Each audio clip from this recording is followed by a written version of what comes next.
Hey guys, welcome back to the Nostalgic News Volume 3. Today we're diving into what's new in the worlds of 80s pop culture, skateboarding, and BMX, and this one's packed with stories that prove nostalgia never really dies, it just waits for the right moment to roar back. After decades of failed reboots, Knight Rider might finally be getting the movie it deserves. Tony Hawk just made auction history with one of the most iconic boards ever ridden. And in BMX, a legendary freestyle brand is rising from the ashes, plus a ton more nostalgic news you won't want to miss. Just like before, I've added chapter markers so you can skip around, but honestly, there's something rad in every section, so grab a drink, get comfortable, and let's dive in. Let's start with what might be the biggest comeback story of them all, Knight Rider. It's not the first time someone's tried to bring it back. We've had TV movies, reboots, even a 2008 series that came and went after just one season. Each version tried to modernize it, new cars, new characters, even a futuristic setting, but none really captured that original spark. This time though, it feels a little bit different. Universal has teamed up with the creators of Cobra Kai, the same team that turned an 80s classic into one of the most successful revivals ever.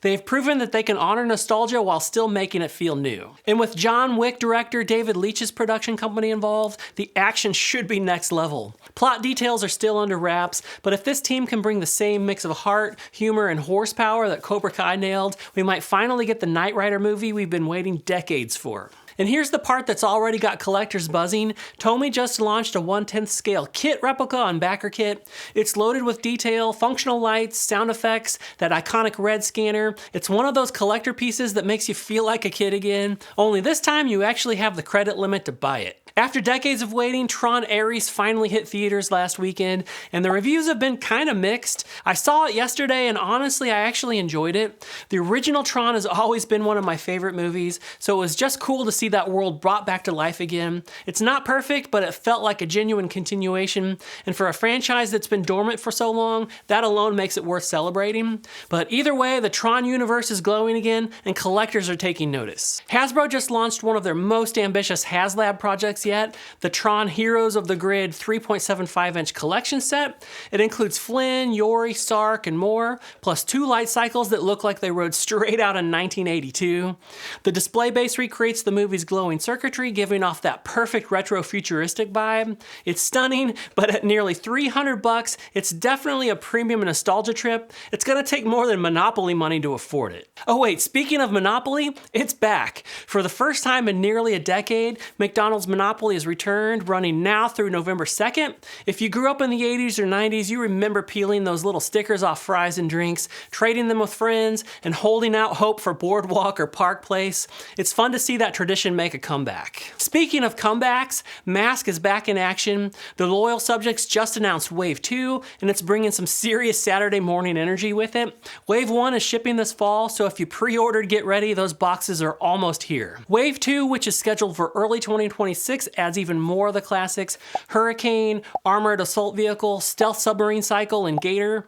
I mentioned back in the last episode that I never had these as a kid but always wanted them. Well, I grabbed everything from Wave 1, and I'm definitely picking up more from Wave 2. If you missed your chance the first time around, now's your shot. And shifting gears from toy aisles to concert halls, the Legends in Rush are hitting the road again. They've announced their 50-something tour, marking their first big run since the passing of drummer Neil Peart. Geddy Lee and Alex Lifeson are teaming up with drummer Annika Nilles to celebrate over 50 years of Rush history. Annika performed as Jeff Beck's drummer for over 60 shows, and she's released 4 solo albums, so that'll be interesting. That's if you can afford the tickets. The prices are pretty ridiculous. And finally, a shout out to one of my favorite YouTube creators right now, Mr. Reboot.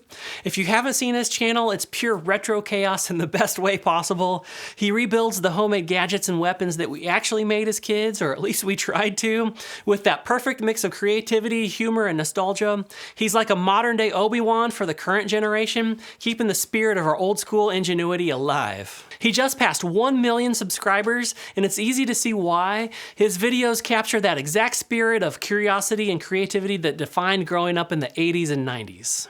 Alright, let's shift gears from pop culture to skate culture and kick things off with something that's equal parts pizza, nostalgia, and skate history. Johnny Rad's Pizza is officially open in Leucadia, California, and it's the brainchild of skate legend Mike McGill. If the name rings a bell, it should. Johnny Rad was the fictional music star from The Search for Animal Chin, the Bones Brigade's 1987 classic. His song Skateboard Shuffle became one of the most memorable moments of the film, and now McGill has brought that same energy back in the form of a pizza joint that feels like stepping right into 80s skate culture. The vibe is spot on, vintage decks line the walls, there's classic McGill memorabilia everywhere, and the whole place radiates that laid-back SoCal skate park spirit. McGill's been there in person, greeting fans, swapping stories, and keeping the community vibe alive. Exactly what you'd expect from one of the friendliest guys in skateboarding. Speaking of icons, Tony Hawk just made history again. At Julian's auctions last month, the board that he used to land his legendary 900 sold for an unbelievable $1.15 million. And if that wasn't wild enough, the helmet that he wore during that same moment went for more than $115,000. Together, they shattered every record for skate memorabilia sales. The auction featured nearly 100 items from Tony's personal collection spanning his entire career. It was like a time capsule of skateboarding history, all straight from the guy who helped shape it. But if you didn't want to fork out over $115 grand for a helmet, and you still want one with Hawk's name on it, don't worry, there's a slightly cheaper option. Tony just teamed up with Lizzie Armanto to launch a new helmet company called YEPA. Both of them have signature models, and the goal here isn't to reinvent the wheel, it's to make a helmet that skaters actually want to wear again. The newer style helmets that have that protective foam that's molded inside the outer shell are definitely safer, but they sit up so high on your head that they almost look goofy, and this new one promises to bridge that gap. It's supposed to sit super low like an old school ProTech, but still have the protection of a modern helmet. That really speaks to me, and I want to check it out for myself. I'm a big fan of both Tony and Lizzie, and they're already building a solid lineup of talented skaters under the YEPA banner. And honestly, I think I'm going to order one soon. Let me know if you'd like to see a review once it shows up. BMX news. Let's start with something that's got a lot of people talking. Huffy just dropped a new Sledgehammer, and it's their first legit freestyle frame in quite a while. Now, to be fair, Huffy's been back in the game for a bit, especially on the racing side, but this marks their first serious return to freestyle in decades. It's a full chromoly setup built with input from riders like Nick Bruce and Huck Kurinsky, and it looks solid. And the name, it's perfect. It's both a throwback to the old school attitude and a clever nod to the Napoleon Dynamite movie with Pedro's bike, also called a Sledgehammer. They've been leaning into that joke on social media, and it's hilarious. Honestly, it's just cool to see Huffy taking freestyle seriously again. For a brand that was so many kids' first bike, seeing them put out something worthy of pro-level respect feels kind of full circle. Next up, Skyway's been busy. Planet BMX just opened pre-orders for the 2024 Skyway Street Beat frame, fork, and handlebar kits. They're $4.99 shipped, and they're going fast. These are coming from Skyway's Australian distributor, and they look amazing in black, green, orange, and purple. It's a full chromoly setup with modern geometry, and fewer than 20 sets in each color are being made available for the US. Now, if you're like me and you love the details, there's even more on the way. A US version of the Street Beat is planned for early 2026, and that one will feature the original style teardrop tubing and 14mm rear dropouts to work with modern wheels and 9-tooth cogs. It's such a great price, I'm really tempted to grab one of the Aussie versions, but I think I'm holding out for the US release, and fingers crossed that those come with the 1986 style decals instead of the 85s. And Skyway's not slowing down. The next batch of TA frames are also expected to land this fall. Between the Street Beat, the TA, and the new Skyway parts hitting Planet BMX, it's honestly one of the most exciting times for retro freestyle fans in years. Okay, here's a collab that perfectly bridges BMX and sneaker culture.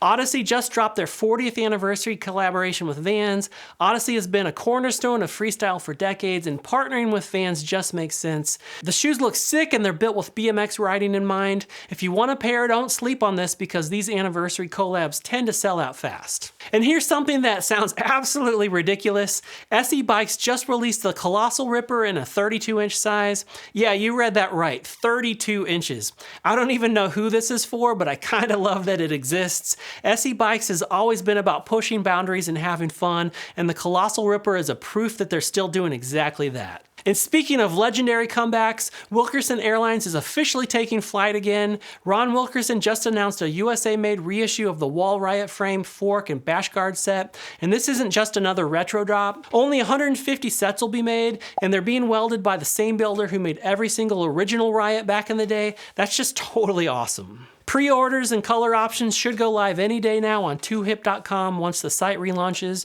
Ron's been posting fabrication photos, so this is really happening. It's not just a teaser. I actually met Ron at the Buckeye Bike Show in June, and he couldn't have been any more humble or down to earth.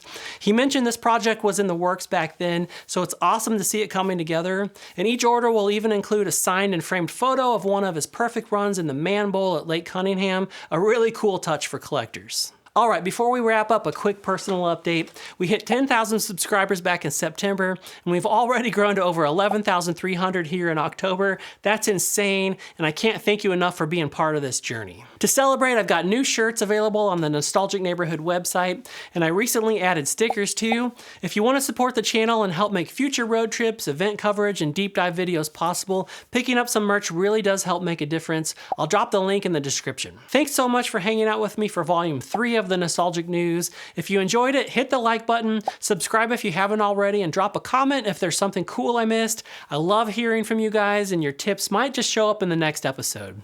All right, stay rad out there, and I'll see you in the next video.